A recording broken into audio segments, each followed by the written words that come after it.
Em nome do Pai, do Império e do Controle.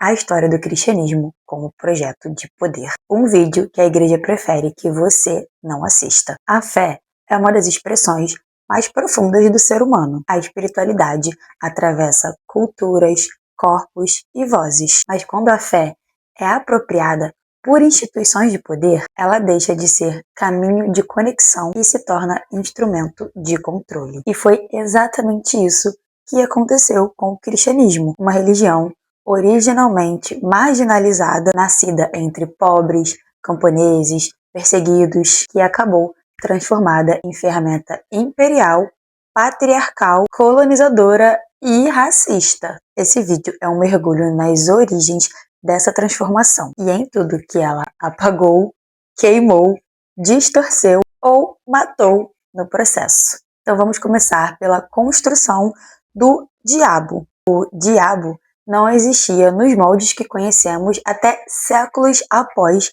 a morte de Jesus. Na verdade, a própria palavra Satanás vem do hebraico ha-Satan, que significa o acusador, uma figura simbólica usada em contextos jurídicos e teológicos. Nada a ver com um demônio soberano com chifres e um tridente. Essa figura do demônio foi construída aos poucos a partir de algumas referências. Ele foi pego emprestado de mitologias, de religiões, como por exemplo na mitologia grega, que tinha o deus Pan, que se eu não me engano era símbolo da fertilidade, da natureza e do prazer, que tinha o corpo peludo, tinha patas de bode e chifres. E aí os cristãos transformaram essa figura em algo maligno. Mas também, por exemplo, no zoroatrismo, onde existe aquele dualismo bem marcado entre o bem e o mal, que influenciou o cristianismo. A ideia de que existe uma entidade equivalente a Deus, só que do mal, veio daí. E diversos cultos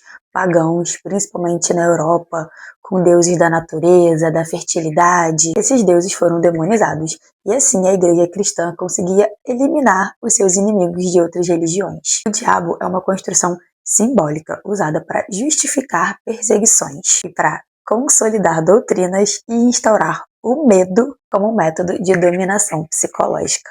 E aí não podemos citar o diabo sem citar também a origem do inferno, daquela ideia do inferno de fogo. Jesus, por exemplo, nunca pregou sobre a existência de um inferno, com fogo, com demônios. A palavra inferno, que aparece só nas traduções modernas da Bíblia, vem de Guina, um vale real fora de Jerusalém, onde se queimava lixo. Essa noção da existência de um lugar onde tem sofrimento eterno foi importada da mitologia greco-romana e amplamente popularizada durante a Idade Média. Mas por quê? Porque funcionava como método de coerção social. A igreja usava esse medo do castigo eterno para assim poder manter os fiéis na linha e como uma forma de justificar a violência contra hereges, bruxas, muçulmanos, judeus, pagãos e qualquer um que questionasse a autoridade religiosa. Artistas como Hieronymus Bosch e escritores como Dante Alighieri, em Divina Comédia, deram forma e cor ao terror. O vermelho, por exemplo, é muito mais um símbolo político do que religioso, mas o objetivo era um só: fazer com que as pessoas tivessem medo de questionar, de desobedecer, de pensar, de duvidar. E aí eu citei ali as bruxas.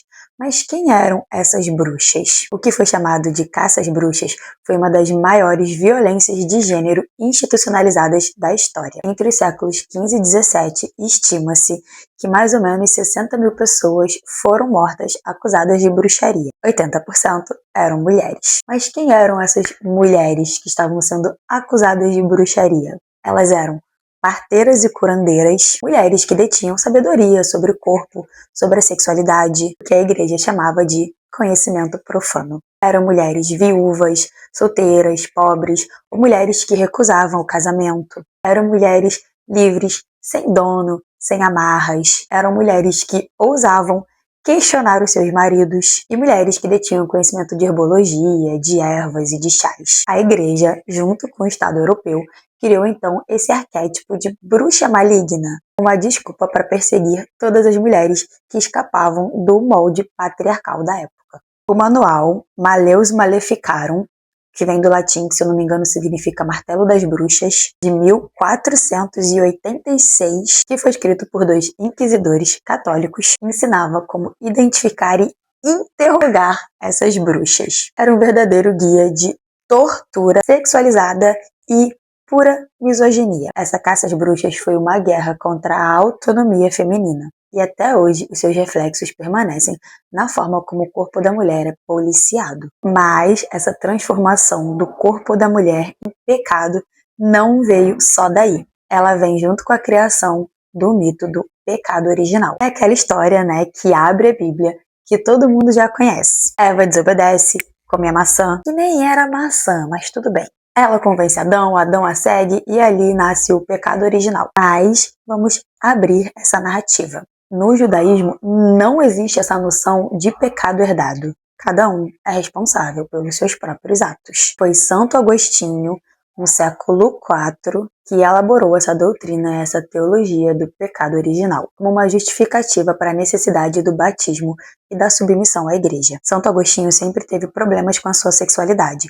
Antes de se converter, ele teve amantes, filhos fora do casamento. Ele enxergava esse seu desejo sexual como um problema. Daí ele elaborou essa ideia de que todo mundo já nasce com essa mancha do pecado, que é na verdade o pecado sexual, que foi herdado ali de Adão e Eva, mas principalmente de Eva, né? A Bíblia, por exemplo, nunca cita que Eva seria mais culpada do que Adão. Os dois comem o fruto. Mas essa ideia de que Eva convenceu Adão é amplamente divulgada e ampliada para reforçar essa ideia de que, na verdade, o pecado veio da mulher. E aí, essa história reforça que a curiosidade feminina é perigosa, que o desejo pelo conhecimento é pecado e que a mulher é a culpada pela queda da humanidade. Essa narrativa serviu como base teológica para a misoginia ocidental, legitimando o controle dos corpos, da sexualidade e da liberdade das mulheres por séculos. Tudo isso usando de base conceitos que na verdade nunca nem estiveram na Bíblia. Que, aliás, por falar em Bíblia, também é uma ferramenta política. Porque a Bíblia, como nós conhecemos hoje, não foi ditada por Deus. Ela foi editada por homens de poder reunidos no Concílio de Nicéia, lá em 325 d.C., sob ordens do imperador romano Constantino. Diversos textos considerados sagrados foram excluídos do cânon, como os evangelhos de Tomé, Maria Madalena, Judas, Filipe e outros. Esses textos traziam visões mais espirituais, igualitárias e místicas, incompatíveis com o projeto da igreja hierárquica e patriarcal. O objetivo de Constantino era, claro, unificar o cristianismo para estabilizar o Império Romano, ou seja, transformar a fé em doutrina do Estado. A partir daí surgiram então as versões oficiais da Bíblia, e as suas traduções também foram instrumentos de poder. Palavras sobre amor foram transformadas em palavras sobre submissão, termos neutros foram traduzidos como homem, pai, autoridade, e versículos foram interpretados de maneira bem cômoda para reforçar o poder da igreja e do Estado, ajudando também a usar o cristianismo como um projeto de colonização global. Durante as cruzadas, e principalmente com as grandes navegações, o cristianismo foi a ponta da lança ideológica da colonização.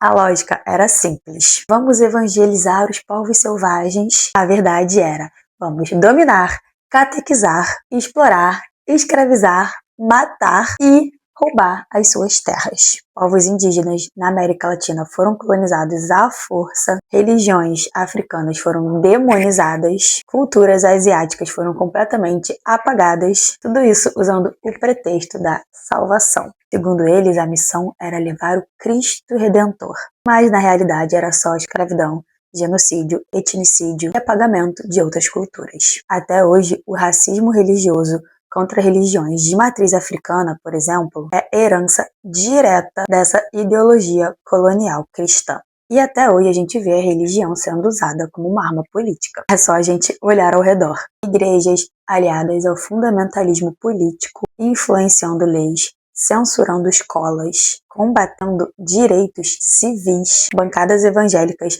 legislando contra a autonomia reprodutiva das mulheres, contra a comunidade LGBTQIA+, contra indígenas e quilombolas, pastores acumulando fortunas e disseminando discursos de ódio em nome da fé. O velho projeto de poder, só que agora com Wi-Fi. A espiritualidade é legítima, a busca por sentido, por transcendência, por amor, tudo isso é humano e belo. Mas, quando a fé vira doutrina estatal, disciplina de submissão, código moral autoritário, ela deixa de ser sagrada e passa a ser uma prisão. Então vamos lá, resumindo aqui. O diabo foi inventado como um espantalho ou como um Frankenstein. O inferno foi criado para te manter com medo. O pecado original foi inventado para te fazer carregar uma culpa desde o útero. A Bíblia foi moldada por interesses políticos. As bruxas eram só mulheres livres que sabiam demais. A colonização foi feita com cruz na mão e sangue nos pés. E até hoje, tudo isso se reproduz com discursos de preservar a moral e os bons costumes. Mas saber de tudo isso é uma forma de resistência, e desconstruir essas narrativas é uma forma de libertação coletiva. A revolução também passa pela descolonização da fé, porque não existe emancipação real sem romper com os grilhões invisíveis que a religião institucional plantou no nosso inconsciente. E se você chegou até aqui, não se esquece de dar like nessa caceta e se inscreve no canal.